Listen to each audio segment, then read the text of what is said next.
आपण रामाचं चिंतन करतोय, म्हणजे त्यांच्यासारखं होण्यासाठी आपल्याला काहीतरी उत्स्फूर्तता घेऊन जायची आहे.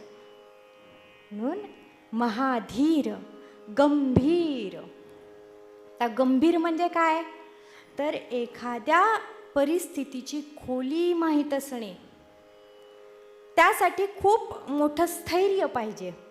आपण चंचल असतो म्हणून आपण स्थिर नसतो. आता ही स्थैर्यता पण कशाची पाहिजे? तर श्रोते हो, स्थैर्यता ही सत्वगुणाची पाहिजे, तमोगुणाची किंवा रजोगुणाची नसावी.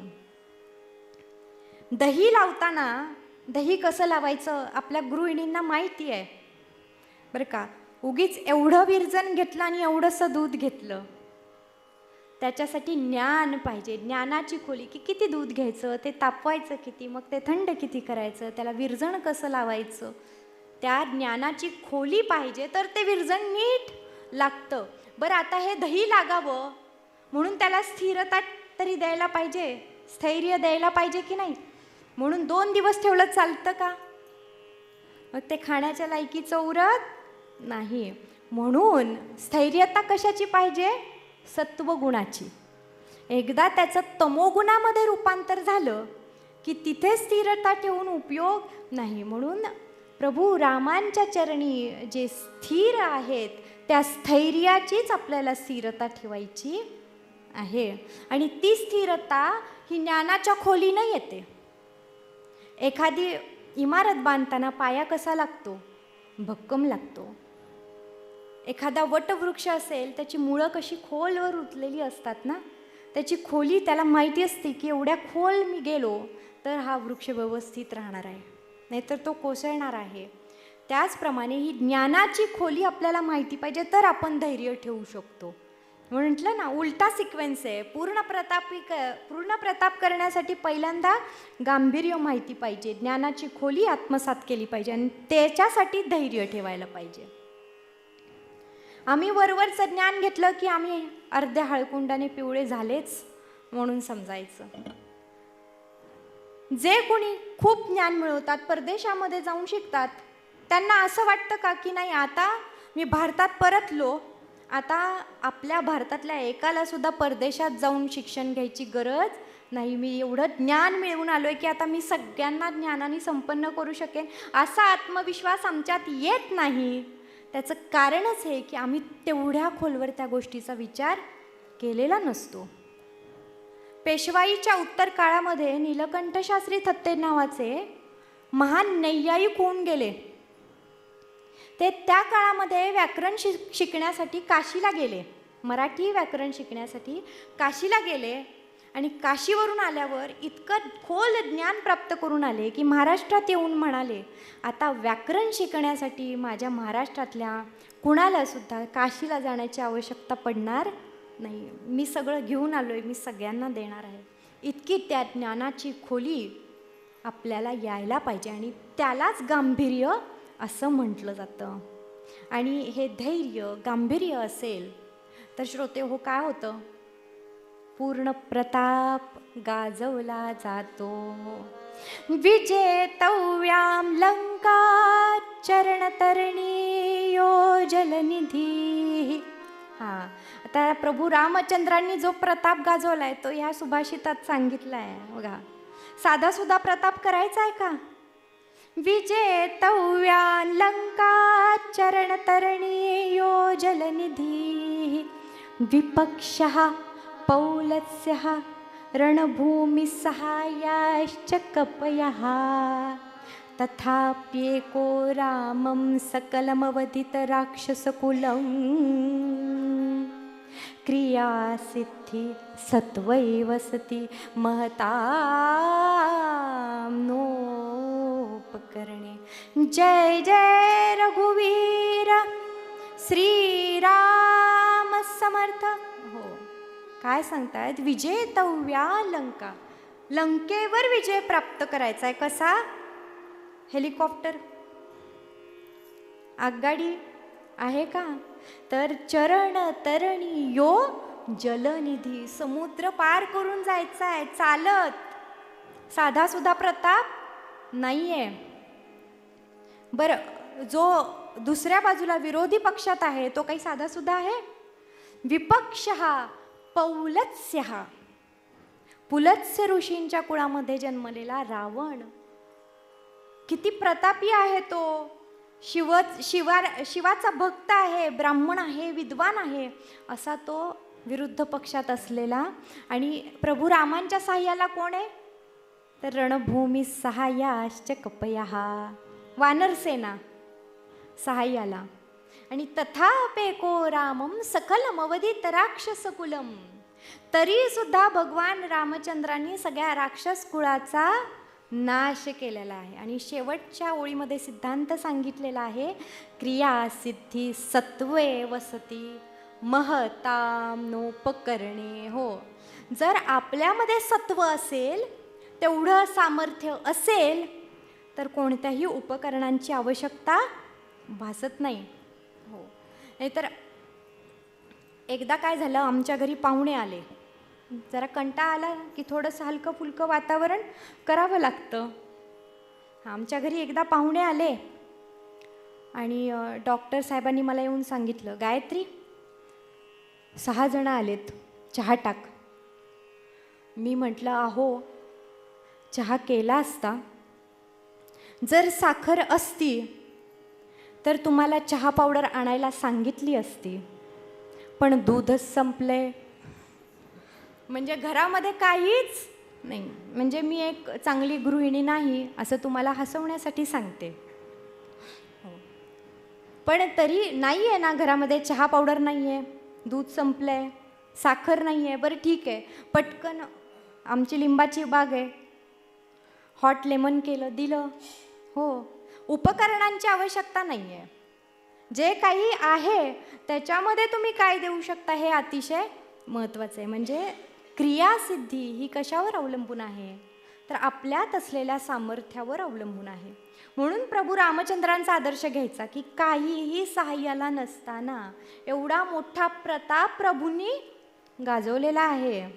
हो, नाहीतर आजकाल सुद्धा समाजामध्ये प्रताप गाजवणारे काही कमी नाहीत, पण त्यांच्या प्रतापांना कुठेतरी आळा घालता येतो बरं का. नवे नवे असे प्रतापी काही अनेक उपायांनी एका ठिकाणी कायमचे बसवता येतात. पण प्रभू रामचंद्रांनी मात्र जो प्रताप त्या युगामध्ये गाजवला त्याला आजपर्यंत काही तोड नाही. आज 21व्या शतकापर्यंत कोणत्याही प्रकारची तोड नाही आहे. आणि म्हणून काय करायचं आहे, तर त्याचं नाव फक्त आपल्याला चिंतन करायचं आहे. अगदी जे काही खूप सामर्थ्यशाली असतं ना श्रोते हो, ते काही अगदी असं बचकाभर घ्यावं लागत नाही. हो, नाही. अगदी निलगिरीचं तेल एक थेंब जरी घेतला तरी नाकाला फणका जाणवल्याशिवाय राहत नाही. मोहरीचं तेल, लसणीचं तेल, या अगदी व्यवहारातल्या गोष्टी झाल्या. मग माझा प्रभू राम तर कसा आहे? अगदी सगळी रामरक्षा म्हणत बसायची पण आवश्यकता नाही आहे. नुसतं राम राम म्हटलं तरी काम होऊन जातं. आजकाल कोणी राम राम म्हणत नाही. आम्ही केली सुरुवात, कारण की नुसतं राम म्हटलं तरी सुद्धा पुण्य खूप मोठं आहे. बघा, राम, र आ म, बाराखडीमध्ये र हे अक्षर 27 क्रमांकाचे, आ दुसऱ्या क्रमांकाचं आणि म 25 क्रमांकाचं. 27 + 2 + 25 किती होतात श्रोते हो? 54. एकदा राम म्हटलं की 54 आणि अजून एकदा राम म्हटलं की अजून 54, म्हणजे 54 + 54 108. नुसतं 2 वेळा राम राम म्हटलं तरी 108, म्हणजे एक माळ ओढल्याचं पुण्य आपल्या गाठीशी बांधलं जातंय. आणि आपण hello, good afternoon, good night ह्याच्यातच अजून गुंतलेलो आहोत. आपल्या पूर्वजांनी अनेक प्रथा ज्या आपल्याला घालून दिल्यात ना, त्याच्यामागे अशी खोल काही काही अर्थ आहेत, त्याचं आपण चिंतनच कधी केलेलं नसतं. आणि मग आपल्या मुलांनी आपल्याला विचारलं कशासाठी म्हणायचं आहे राम राम, की आमचं तोंड लॉक होतं. आम्हालाच माहीत नाही तर तुम्हाला कुठून सांगू. म्हणून आपल्या संस्कृतीबद्दल आपण खूप चिंतन करायला पाहिजे. हो, आणि ते आपल्या पुढे न्यायचं आहे या दृष्टीनं आपलं चिंतन असायला पाहिजे. नुसतं आपल्यापुरतं मर्यादित ठेवून उपयोग नाही. संतांनी जर का परमार्थ त्यांच्या पुरताच मर्यादित ठेवला असता तर आज आपल्याला यातलं काय कळालं असतं? नामस्मरणाचं महत्त्व कळालं नसतं, परमार्थाचं कळालं नसतं, भगवंत परमात्मा काय आहे हे आपल्याला कळालंच नसतं. म्हणून परमार्थ करायचा आहे. आत्मन मोक्षार्थम जगतहितायच. इतकं बोलता येण्यासारखं भरपूर आहे. 1 तास झालाय पण श्लोक पूर्ण करायचा आहे. हो. महाधीर गंभीर पूर्ण प्रतापी करी संकटी सेवकाचा कुडावा. हो, कसा आहे तो स्वतःच सामर्थ्यशील आहे. हो हां, आणि जो स्वतः सामर्थ्यवान आहे तोच सेवकाचा कुडावा करू शकणार ना श्रोते. हो, जो स्वतःच दीन दुबळा आहे, ज्याच्याकडे कुठली ताकद नाही, तो काय आपला कुडावा करणार? तो काय आपलं संकट दूर करणार? हो, म्हणून प्रभू रामचंद्र कसे आहेत, त्यांची भक्ताच्या बाबतीतली, त्याच्या सेवकाच्या बाबतीतली धारणा कशी आहे, तर समर्थाची या सेवका वक्रपा आहे, असा सर्व भूमंडळी कोण आहे, जयाची लीला वर्णिती लोक तिन्ही, नुपेक्षी कदा रामदासाभिमानी, जय जय रघुवीर. तो भगवंत राम, श्रीराम हा कधीही दासाची उपेक्षा करत नाही. तो नेहमी दासाच्या पाठीशी खंबीर उभा राहतो, त्याला प्रत्येक संकटातून बाहेर काढतो. आणि ज्याची श्रद्धा असते ना श्रोते हो, त्याला त्याची प्रचिती आल्याशिवाय राहत नाही. प्रचिती तो देतच असतो, फक्त आपली श्रद्धा पाहिजे. आणि म्हणून हा सगळा समर्थ असा माझा प्रभू राम आहे, त्याच्याकडे तुझा मदत मागायला, कुणा दुबळ्याकडे जाऊ नकोस. हा पूर्ण आहे, तुला सगळी मदत करण्यासाठी तत्पर आहे, असा हा प्रभू राम आहे. आणि म्हणून काय करायला पाहिजे, तर प्रभाते मनी राम चिंतित जावा. हां, आता काय सांगितलंय? प्रभाते या श्लोकामध्ये नामस्मरणाच्या थोडीशी वरची पायरी आणि ध्यानात परिणत होणारी ही पायरी चिंतन हा शब्द वापरलेला आहे. नुसतं नामस्मरण करायचं नाही आहे. नुसत्या नामस्मरणात काय, मग मनात अनेक विचार येतात. पहाटेच्या वेळेला चहा तयार झाला का, चला चहा पिऊन पुढच्या कामाला लागायचं आहे, स्वयंपाकघर आवरायचं आहे, झाडून काढायचं आहे, कामाला जायचं आहे. हे नामस्मरण नुसतं वरवरचं झालं. मग चिंतन करायचं. एखादा शब्द घेतला ना रामरक्षेतला की त्याच्यावर चिंतन करायचं आहे, त्याचा अर्थ जाणून घ्यायचा आहे, त्याच्यातून काय शिकता येईल हे विचार करायचा आहे स्वतःचा. चिंतन म्हणजे स्वतः जे करतो आपण, स्वाध्याय, स्वअभ्यास असं आपण त्याला म्हणूयात. ती परिणत होती ध्यानामध्ये, नामस्मरणाच्या थोडीशी वरची पायरी. आणि ते कधी करायचं आहे, तर प्रभाते. हो का, आज आम्ही सकाळी लवकर उठलो, आज सगळेच आपण पहिल्यांदा मोबाईल घेतो, चार्जिंगला लावतो. कशासाठी? दिवसभर वापरायचा आहे ना. हो, मग हा देह काय दिवसभर ठेवायचा आहे? वापरायचाच आहे ना दिवसभर. आणि त्याचं चार्जिंग करतो का आपण? त्याचं चार्जिंग करण्यासाठी म्हणून प्रभाते. त्याच्याही पुढचा खोल अर्थ आहे प्रभाते या शब्दाचा. आपण वरवरच बघूयात की आज एखाद्या दिवसाची प्रभात समय आहे. समर्थांना एवढा सोपा अर्थ अपेक्षित नाही, नाहीतर त्यांनी प्रत्येक दशकाच्या 10व्या श्लोकामध्ये 4थ्या ओळीमध्ये सांगितलं नसतं प्रभाते मनी राम चिंतित जावा, प्रभाते मनी राम चिंतित जावा. एक नाही 10 वेळा सांगतात आपल्याला. तर प्रभाते म्हणजे आयुष्याच्या प्रभात काळापासून, जन्मल्यापासून. मग आता जन्मल्यावर तर बाळ रडतच येतं, ते काय नामस्मरण चिंतन करणार? मग त्याचं काम कोणी करायचं आहे? श्रोते हो, मायबापांनी करायचं आहे, आपण करायचं आहे. आपणच ते करत नसू तर त्या जीवाला ते कळणार नाही, त्याच्याकडून ते घडणार नाही. एवढा खोल अर्थ जर आपल्याला माहीत असेल तर त्या जीवाचं ज्यावेळेस ह्या जगामध्ये आगमन होतं त्यावेळेस आपण नक्कीच ते नाम घेऊ का नाही हो? कारण त्या जीवाच्या प्रभात काळापासून जर का त्यानं ते नाम घेतलं, त्याचं चिंतन करायला सुरुवात केली, तर त्याचा उद्धार झाल्याशिवाय राहील का? नाही. आणि म्हणून प्रभात काळापासून हे नामस्मरण चिंतन करायचं आहे. आणि हे नाम इतकं महत्त्वाचं आहे, माझा राम इतका महत्त्वाचा आहे, म्हणून चिंतन करायचं असेल तर माझ्या प्रभू रामाचं करा, नामस्मरण करायचं असेल तर प्रभू रामाचं करा, उपासना करायची असेल तर प्रभू रामाची करा, इतर काही करण्याची आवश्यकता नाही. पण आमचा सगळा परमार्थ वरवरचा असतो. मागच्या 2 महिन्यांपूर्वी अयोध्येमध्ये रामललाची प्रतिष्ठापना झाली श्रोते हो. हो, आपल्या सगळ्यांसाठी ही इतकी मोठी आनंदाची गोष्ट आहे. आपण सगळ्यांनी खूप आनंद, जल्लोष, उत्सव केला त्या काळामध्ये. सगळीकडे आनंदी आनंद होता. पण श्रोते हो, राम मंदिर होणं ही तर महत्त्वाचीच गोष्ट होती बरं का. रामाची स्थापना झाली म्हणजे साधीसुधी गोष्ट नाही. रामाची स्थापना म्हणजे धर्माची स्थापना झालेली आहे.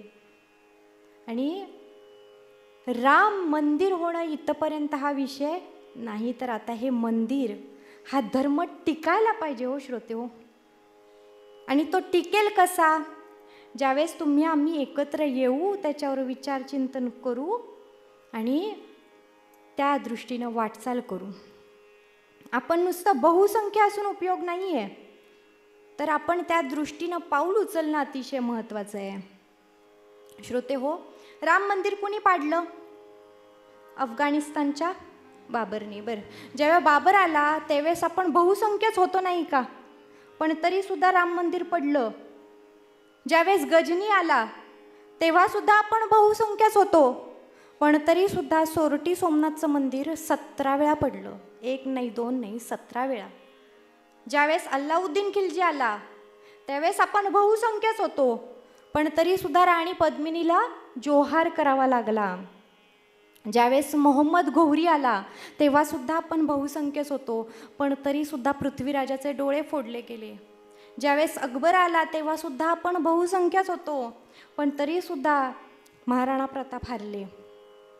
ज्यावेळेस औरंग्य आला श्रोते हो, त्यावेळेस सुद्धा आपण बहुसंख्यच होतो, तरीसुद्धा छत्रपती शिवाजी महाराज आग्र्यामध्ये कोंडले गेले. ज्यावेळेस अब्दाली आला तेव्हासुद्धा आपण बहुसंख्यच होतो, तरीसुद्धा आपण पानिपत हरलो. जेव्हा इंग्रज आले तेव्हासुद्धा आपण बहुसंख्यच होतो, तरीसुद्धा झाशीची राणी, तात्या टोपे हे सगळे हरले, मारले गेले. ज्यावेळेस काँग्रेस आले तेव्हासुद्धा आपण बहुसंख्यच होतो, पण तरीसुद्धा इतकी वर्ष राम मंदिर बंद राहिले श्रोते हो. खरंच खेदाची गोष्ट आहे. आज आपले आदरणीय पंतप्रधान मोदीजी आहेत म्हणून आपण हे सगळं सुख बघत आहोत, पण पुढे काय ह्याचा विचार आपण करतो का? म्हटलं ना, वरवरचं ज्ञान आहे. आज आपण हिंदू धर्म हे शब्दसुद्धा उच्चारायला घाबरतो. खूप चिंताजनक विषय आहे. ज्यावेळेस बाबर आला तो अफगाणिस्तानातून आला होता, आज इथेच हजारो बाबर आहेत. ज्यावेळेस इंग्रज आले त्यावेळेस ते लंडनहून आले, आज इथेच हजारो इंग्रज आहेत. तेव्हा इंग्रज आमचे शत्रू होते, आता आमचे शत्रू कोण झालेत? आमचेच नेते. कारण ते म्हणतात रामायण महाभारताची आमच्या देशाला आवश्यकता नाही. आज मदरशांमध्ये इस्लाम शिकवला जातो, पण कीर्तनांमध्ये सभांमध्ये हिंदू हा शब्दसुद्धा उच्चारायला भीतीचं वातावरण आहे. आज मदरशांमध्ये इस्लाम शिकवला जातो, अतिरेक्यांना बाहेरच्या देशातून पैसा पुरवला जातो आणि आमच्या मंदिराच्या डोळ्यावर आमच्या सरकारचा, पैशांवर आमच्या सरकारचा डोळा असतो. हो, अतिशय चिंताजनक अशी बाब आहे. अतिरेक्यांना खुदा के बंदे म्हटलं जातं आणि साध्वी प्रज्ञा सिंगला मात्र तुरुंगात डांबलं जातं. हे सगळं कशामुळं होतं आहे? कारण आपण विखुरले गेलेलो आहोत. आपण आपल्याच पंथांमध्ये, हा माझा पंथ, हा माझा पंथ, हा माझा देव, हा माझा देव, ह्याच्यामध्ये विखुरले गेलो आहोत. त्यामुळे आपण हे दिवस बघतो. ज्यावेळेस आपण एकत्र येऊ, संघटित होऊ, त्यावेळेस मात्र हा धर्म, हा राम सूर्य चंद्र असेपर्यंत टिकल्याशिवाय राहणार नाही आहे. आज 100 वर्ष झाली RSS कार्यरत आहे, पण ते विभक्त झालेले नाहीत. 50 वर्ष झाली VHP कार्यरत आहे, पण त्यांच्यामध्ये संघटना वेगवेगळ्या निर्माण झाल्या नाहीत. आम्ही सगळं करतो, पण आम्ही देशासाठी काय करतो? आम्ही धर्मासाठी काय करतो? आम्ही वारीला जातो, हो की नाही? पण गोहत्या बंद व्हावी यासाठी आम्ही काय करतो? आम्ही कीर्तन प्रवचनाला जातो, पण आम्ही धर्म टिकावा यासाठी काहीच करत नाही आहे. तर ते होता कामा नये, त्या दिशेने आपली वाटचाल असायला पाहिजे श्रोते हो. आणि त्यासाठी काय करावं लागेल? अगदी छोट्या छोट्या गोष्टी येतो. आपल्याला आपल्या देशाबद्दल किती स्वाभिमान आहे, किती आदर आहे, किती कृतज्ञता आहे, ही आपल्या छोट्या छोट्या गोष्टींवरनं ठरतं. आजपासूनच एक काम करायचं आपण. आपल्याला आपला देश प्रिय आहे, आपल्याला आपला धर्म प्रिय आहे ना. रोज आपण 3 माळा जर का जप करत असू ना, तर एकच माळ जप करायची, ती म्हणजे राष्ट्राय स्वाहा इदम न मम. हे सगळं मी जे करतोय ते माझ्या राष्ट्रासाठी करतोय, ते माझ्या धर्मासाठी करतोय, यातलं माझं काहीही नाही. रोज जेवताना, घास तोंडात घालताना श्रोते हो, त्या किसानाची आठवण काढायला पाहिजे. आणि गादीवर अंग टाकताना त्या जवानाची आठवण काढायला पाहिजे. त्यांच्याबद्दलचा कृतज्ञता भाव आपण व्यक्त करायला पाहिजे. एवढ्या साध्या छोट्या गोष्टी जरी आपण केल्या तरी आपण आपल्या देशासाठी काहीतरी केलं याचं समाधान लाभल्याशिवाय आपल्याला राहणार नाही. अगदी छोट्या छोट्या गोष्टी, मी खूप काही सांगू शकते, पण आता वेळेची थोडीशी मर्यादा आहे. म्हणून एकदा पुन्हा आपण श्लोक चिंतन करूयात. काय आहे तर राम कसा आहे, त्याच्यासारखं आचरण कशासाठी करायचं आहे हे आपण बघूयात. समर्थ रामदास स्वामी म्हणतात, मरेनी सा घनश्याम हा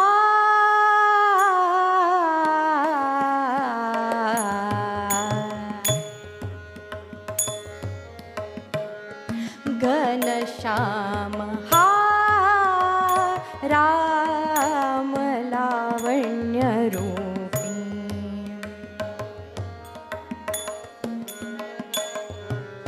हा राम लावण्य रूपी घनश्याम, हा राम घनश्याम, हा राम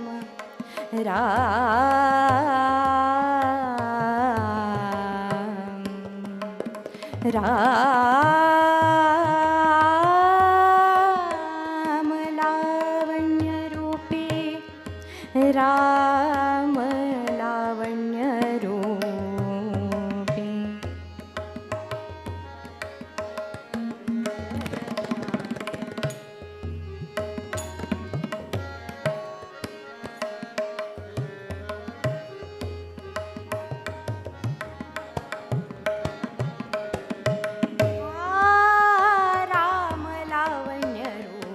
घनश्याम हा घनश्याम, हा घनश्याम, हा राम.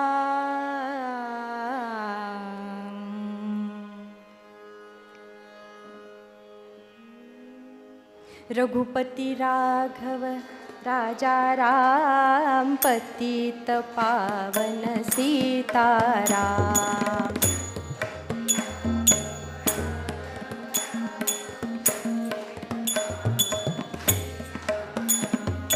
रघुपति राघव राजा राम, पतित पावन सीताराम.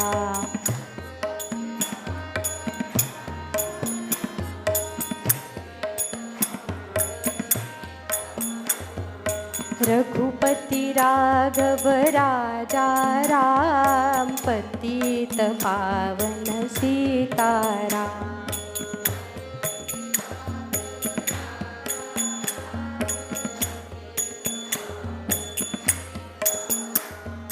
रघुपति राघव राजा राम, पतित पावन सीताराम.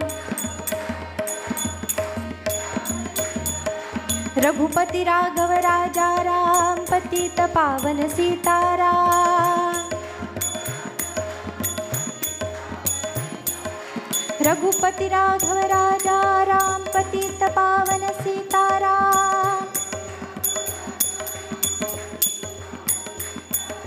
रघुपति राघव राजा राम पतित पावन सीताराम। श्री राम जय जय राम, श्री राम जय जय राम। श्री राम जय जय राम, श्री राम जय जय राम, श्री राम जय जय राम, श्री राम जय जय राम, श्री राम जय जय राम, श्री राम जय जय राम, श्री राम जय जय राम, श्री राम जय जय राम। पुंडलिक वरदा हरि विठ्ठल, श्री ज्ञानदेव तुकाराम, पंढरीनाथ भगवान की जय, सियावर रामचंद्र की जय, सब संतन की जय। जय जय रघुवीर समर्थ।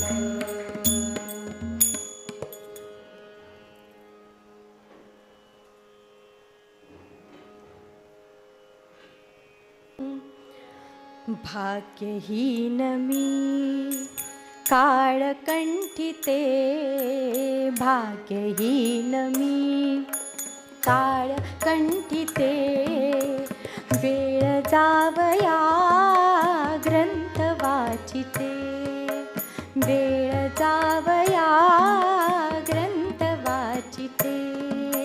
गुरुजी सांगती त्यात श्री हरी,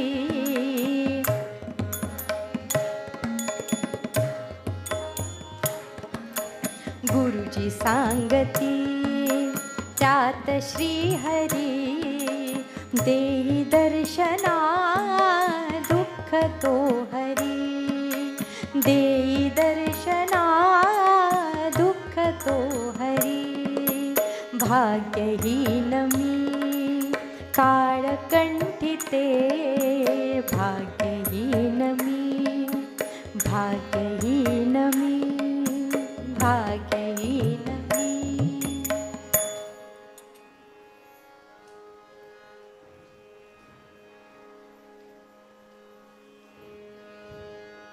एक लहान मुलगी 10-11 वर्षाची, घराच्या समोर अंगणामध्ये तुळशीचं वृंदावन आहे, त्याच्या बाजूला एक मोठा वृक्ष आहे, त्या वृक्षाच्या सावलीमध्ये झाडाच्या बसलेली आहे, खाली ग्रंथ वाचतीये आणि तेवढ्यात कानावर गर्जना येते, जय जय रघुवीर समर्थ, जय जय रघुवीर समर्थ, जय जय रघुवीर समर्थ। समर्थ रामदास स्वामी द्वारात आलेले आहेत, दारात आलेत भिक्षा मागण्यासाठी आणि ही लहान मुलगी ग्रंथ वाचत बसलेली आहे। आले समर्थ म्हणाले, बाळ ग्रंथ वाचतेस? ती म्हटली, हो ग्रंथ वाचते। कोणता ग्रंथ वाचतेस? एकनाथी भागवत वाचते। वाह मुली, ग्रंथाची निवड उत्तम केलीस। हो म्हणते, मला माझ्या कुलपुरोहितांनी सांगितलेलं आहे भागवत वाचण्यासाठी। भाग्यहीन मी काळकंठिते, वेळ जावया ग्रंथ वाचते। गुरुजी सांगती त्यात श्रीहरी, देई दर्शना आणि तो दुःख सगळे हरी। हो, अकाली वैधव्य आलेलं आहे, अशी मी भाग्यहीन। आता काय करायचं, आयुष्य कसं घालवायचं, काळ कसा व्यतीत करायचा, यासाठी गुरुजींनी सांगितलंय ग्रंथ वाच।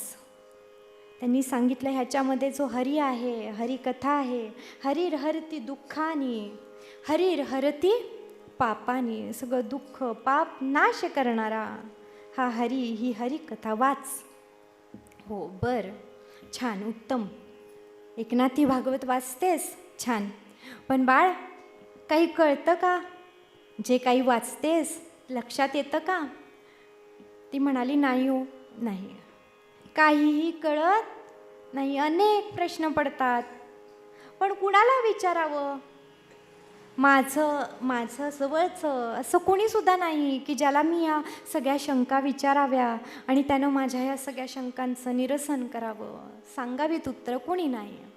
बरं ठीक आहे म्हटले समर्थ. म्हटले मुली अगं पण अर्थाशिवाय पोती वाचू नये. धान्य उदंड मोजिले, परी त्या मापे नाही भक्षिले, विवरल्या विन तैसे झाले प्राण्यासे हो. धान्य मोजताना कसं मापट्याने इकडची रास तिकडं, इकडची रास तिकडं, मापट्याला त्यातला एक कणसुद्धा लागत नाही. आणि मोजायचं विसरलं तर मग परत इकडची रास इकडं, इकडची रास तिकडं. म्हणून नुसतं असं राशी इकडे तिकडे करून उपयोग नाही. अर्थाविन पोथी वाचू नये. हे काय वाचती असते तुला कळायला पाहिजे म्हणाले. मग ती मुलगी म्हणाली महाराज मला कळत नाही, पण मला कळेल, मला सांगेल असे माझे सद्गुरू मला कुठे भेटतील. समर्थ लगेच म्हणाले अगं सद्गुरू असे कुठे मिळत नसतात ग, ते आपोआप भेटतात, ते आपोआप प्राप्त होतात. आणि कधी? ज्यावेळेस सत्कर्म परिपाकांते भवेत सद्गुरू दर्शनम. ज्यावेळेस आपल्या सत्कर्मांचा परिपाक होतो त्यावेळेस सद्गुरू स्वतः आपल्याकडे येतात.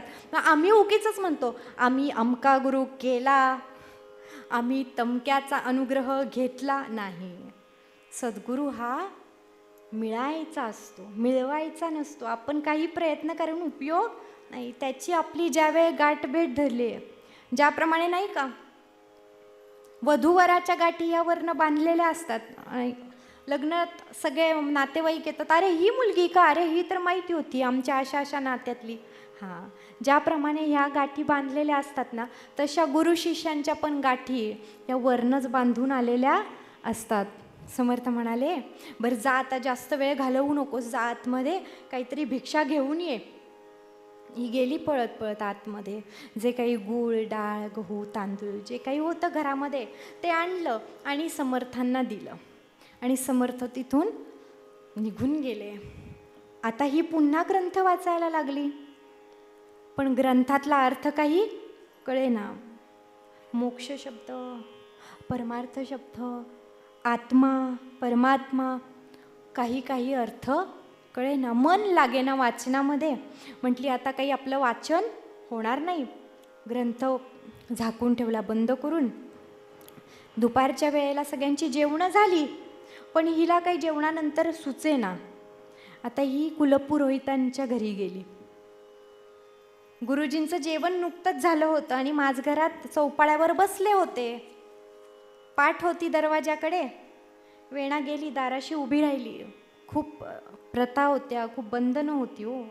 एका लहान वयात वैधव्य आलेलं होतं. काय ते आयुष्य असेल आपण कल्पना करू फक्त. आता खूप मुलींना स्वातंत्र्य आहे, कुठलंही बंधन नाही आहे, पण पूर्वीचा काळ काय होता 16व्या शतकातला. हां, खाकरली थोडीशी. गुरुजी म्हणाले कोण आहे? गुरुजी मी. कोण? वेणा. आत्ताशी नावाचा उलगडा झाला. हो, वेणा स्वामी, संत वेणाबाई. हो गुरुजी मी वेणा. काय म्हणतेस वेणे? काही नाही गुरुजी, आज सकाळी हिला नाव माहीत नाही आहे बरं का. सकाळी कोण भिक्षा मागायला आले होते नाव माहीत नाही. आज सकाळी माझ्याकडे एक महाराज आले होते भिक्षा मागायला आणि मी ग्रंथ वाचताना त्यांनी मला विचारलं की अर्थ कळतो का? मला काहीच अर्थ कळत नाही गुरुजी, मला जरा अर्थ समजावून सांगता का? आता गुरुजी म्हणाले अगं तुला सांगायला मला कुठे कळले. मी आपलं तुला म्हटलं वाच.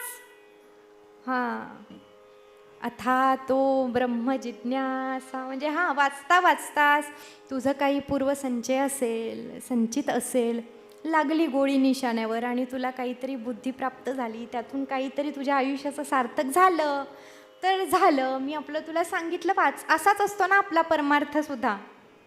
करायच्या म्हणून क्रिया केल्या जातात. नामस्मरण, वारी, भजन, कीर्तन करायचं म्हणून केलं जातं, पण त्याच्या तळाशी आपण घुसायचा प्रयत्न करत नाही. ही एवढीशी वेणा पण आली अर्थ विचारण्यासाठी. हो, अर्थाचा परमार्थ सगळ्यांना कळतो आपल्यापैकी, पण परमार्थाचा अर्थ फारच थोड्या जणांना कळतो. गुरुजी म्हटले आपण फक्त वाचत राहावं, म्हणून मी तुला सांगितलं. गोंदवलेकर महाराजांचं अतिशय सुंदर वाक्य आहे, तुम्ही फक्त नाम घेत जा. महाराज म्हणाले नाम त्याचं काम आपोआप करतं. त्याप्रमाणे तू फक्त वाचत राहा. तुझ्या सद्भाग्याने काय असेल तो प्रसाद तुला मिळाल्याशिवाय राहणार नाही. ही पुन्हा घरी आली, कशातच मन लागेना तिचं.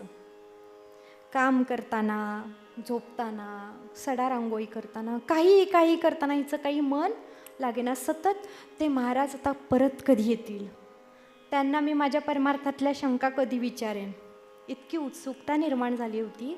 आणि ज्ञान हे कधी मिळतं श्रोते हो, तर विरक्ती वाचुनी काही ज्ञानासी तगणे नाही. ज्यावेळी अशा प्रकारची विरक्ती निर्माण होते ना, त्यावेळेस ते ज्ञान मिळतं. हिला तर उत्कंठा लागलेली आहे की ते महाराज कधी पुन्हा येतील. पुन्हा कधी येणार महाराज, पुन्हा कधी येणार महाराज, पुन्हा कधी येणार, पुन्हा कधी येणार महाराज, पुन्हा कधी येणार.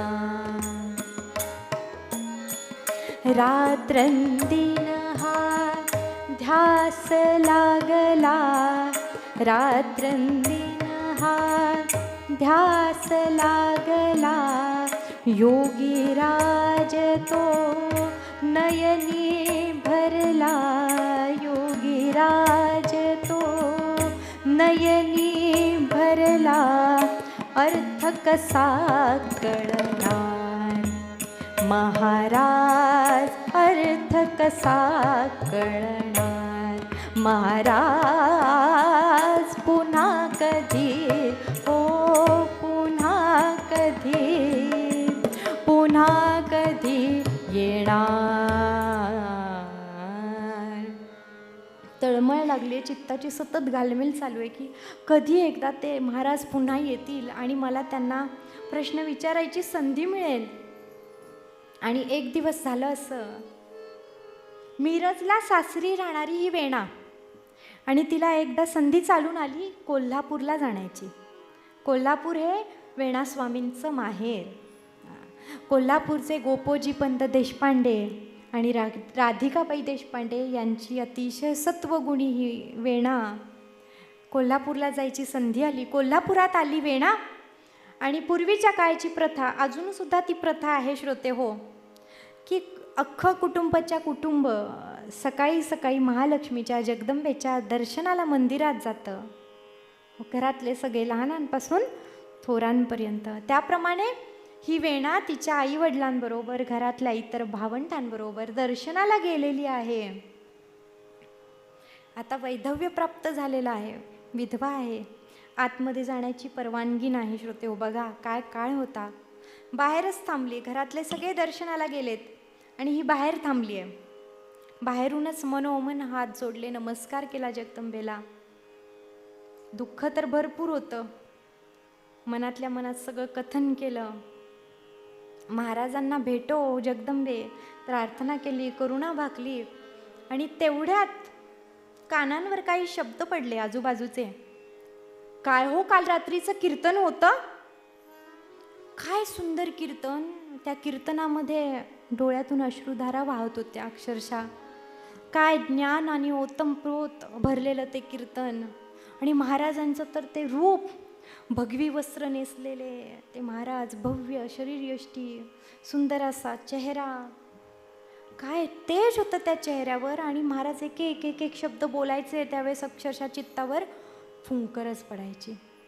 वर्णन ऐकलं आणि वेणेच्या मनात येऊन गेलं, हे तेच तर नसतील ना जे त्या दिवशी माझ्याकडे भिक्षा मागायला आलेले होते. बघा, गोंदवलेकर महाराजांचं एक वाक्य आहे. महाराज म्हणाले, आपण तेच ऐकत असतो जे आपल्या मनात असतं. जय जय रघुवीर. हो, तिला पण वाटलं की तेच महाराज असतील बहुतेक.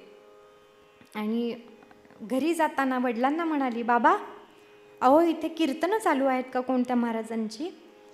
बाबा म्हणाले, हो, समर्थ रामदास महाराजांची कीर्तनं 8 दिवस आहेत म्हणाले. हां, काल पहिला दिवस झाला आहे, आजपासून परत चालू आहेत. वेणा म्हणाली, बाबा मला सुद्धा कीर्तनाला घेऊन याल का? बाबा म्हणाले, ठीक आहे, चांगली इच्छा आहे मुलीची. ठीक आहे म्हणाले, अगं आम्ही तर येतोच आहोत, तू पण आमच्याबरोबर ये आजपासून. आनंदच झाला वेण्याला. म्हणाली, तेच महाराज असणार आहेत, नक्कीच ते असणार आहेत. आणि संध्याकाळच्या वेळेला मंदिराच्या प्रांगणामध्ये येऊन थांबली. महाराज आले, दिसले. हां तेच. काय आनंदाची कळी उमलली असेल, काय त्या मनाला शांतता लाभली असेल. ज्यांची एवढी आत्मीयतेने वाट बघितली, आता त्यांची कीर्तनं मला 7 दिवस ऐकायला मिळणार आहेत. खूप आनंद झाला. कीर्तनात बसली आहे वेणा अगदी पुढे येऊन. हां, आमच्यासारखं नाही बरं का, आम्ही थोडीशी मागची जागा बघतो नाही का. म्हणजे थोडंसं ताई बोर करत असतील तर मागच्या मागे जाता येईल, किंवा घरात असंख्य कामं असतात आम्हाला, ती ह्यापेक्षा महत्त्वाची असतात, मग मागच्या मागे जाता येईल. तसं वेणेचं नव्हतं. आता तर त्याच्यातून स्वर्गसुख म्हणजे माहेरी आलेली होती, म्हणजे कामांचा जास्त ताणसुद्धा नव्हता. छान श्रवण करता येणार होतं. आली समोर, पुढेच बसली. आणि काय ते समर्थांची वाणी हो, हो रामदासांची अमृत तुल्य वाणी, रामदासांची अमृत तुल्य वाणी, रामदासांची अमृत तुल्य वाणी. श्रवणी पडता लोचनी येत पाणी, हो श्रवणी पडता लोचनी येत पाणी.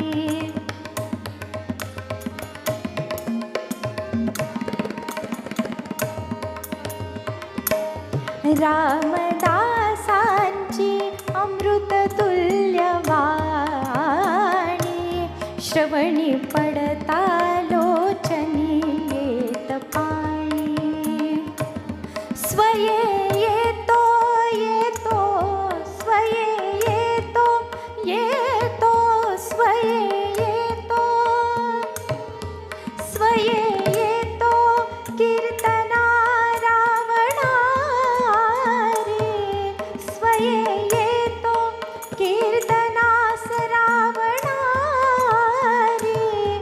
रंग चढला तै कीर्तनात भारी, हे रंग चढला तै कीर्तनात भारी. रामदास रामदास रामदासांचे हो. इतकं छान ते कीर्तन ऐकता ऐकता वेणेच्या डोळ्यामधून पाण्याच्या धारा लागायला लागल्या. कीर्तनामध्ये सद्गुरूंचं महात्म्य समर्थ सांगत होते. सद्गुरु वीण ब्रह्मज्ञान, सर्वथा नवे नवे ते जाण, हे उपनिषदर्थची प्रमाण, परमनिर्वाण सांगितले. सद्गुरूंशिवाय ब्रह्मज्ञान होऊ शकत नाही, आणि ब्रह्मज्ञान झाल्याशिवाय या आयुष्याची सार्थकता नाही, असं छान असं वर्णन समर्थ रामदास स्वामी सांगत होते. अहो काय त्यांचं कीर्तन समर्थांचं सांगावं. हो, श्रोते असे तल्लीन होऊन डोलत होते. श्रोत्यांच्या डोळ्यातून अश्रूच्या धाऱ्या वाहायच्या. हो, एका श्रोत्यांनी मला प्रश्न विचारला, ताई काय हो, तुम्हाला कधी काही अनुभव आहे का श्रोत्यांच्या डोलण्याचा? अहो काय आता, लोकांचे प्रश्न एक एक फार भयानक असतात. समर्थांचं कीर्तन कुठे, आमचं कीर्तन कुठे? पण तरीसुद्धा मी म्हटलं हो हो तर आहे ना अनुभव श्रोत्यांच्या डोलण्याचा. समर्थांच्या कीर्तनामध्ये लोक असे असे डोलायचे, आमच्या कीर्तनात असे डोलतात. हो, एवढा तो डोलतात की नाही हे महत्त्वाचं आहे. हो, इतकं ते रसाळ मार्मिक तत्वज्ञानी ओतप्रोत कीर्तन भक्तिरसात वाहून निघालेलं चिंब चिंब सगळ्यांना करून सोडणारं, अंतःकरण सगळ्यांचं ज्ञान निर्मल करणारं असं ते कीर्तन समर्थांचं ऐकताना वेणेला इतकं शांत वाटलं. दुसऱ्या दिवशी सकाळ झाली, दुसऱ्या दिवशीचं कीर्तन ऐकलं, म्हणजे तिचं दुसऱ्या दिवशीचं आणि 8 दिवसापैकी तिसऱ्या दिवशीचं पुष्प. आणि नंतरच्या दिवशी बाबांना म्हणाली, बाबा आपण समर्थांचा अनुग्रह घेऊयात का? वडील म्हणाले, इच्छा चांगली आहे.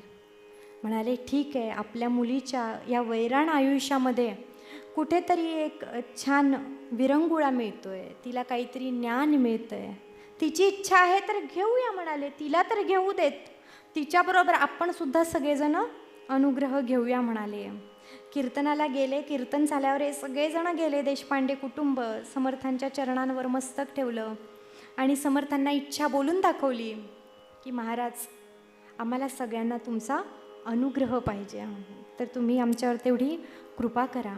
समर्थ म्हणाले, अनुग्रह देणारा तो भगवंत परमात्मा आहे, त्याची जशी इच्छा असेल तसं होईल म्हणाले. आणि दुसऱ्या दिवशी सकाळीच समर्थ त्यांच्या सर्व शिष्यांसह वेणेच्या घरी आले. गर्जना केली, जय जय रघुवीर समर्थ. आले. सगळ्यांना अतिशय आनंद झाला. हो, साधू संत येती घरा तोची दिवाळी दसरा. इतकं छान सगळं घर सजवलं, स्वयंपाक केला, छान गोडधोड केलं, सगळ्यांना जेवायला वाढलं. जेवण झालं, पाद्यपूजा वगैरे सगळी करून झाली आणि समर्थांनी प्रत्येकाला जवळ बोलवलं आणि प्रत्येकाच्या कानामध्ये त्रयोदशाक्षरी मंत्र सांगितला. श्रीराम जय राम जय जय राम, श्रीराम जय राम जय जय राम, श्रीराम जय राम जय जय राम. हो, सगळ्यांना तो मंत्र सांगितला, अनुग्रह दिला. वेणेला अतिशय आनंद झाला. वेणा रोज यायची कीर्तनाला, अगदी पुढे बसायची, वही पेन्सिल घेऊन. हां, कीर्तन झाल्यानंतर शंका विचारायची महाराजांना. महाराज, आज तुम्ही आत्मा शब्द वापरला, परमात्मा शब्द वापरला, जीव, शिव, अंतःकरण चतुष्ट, मोक्ष, असे वेगवेगळे शब्द सगळे.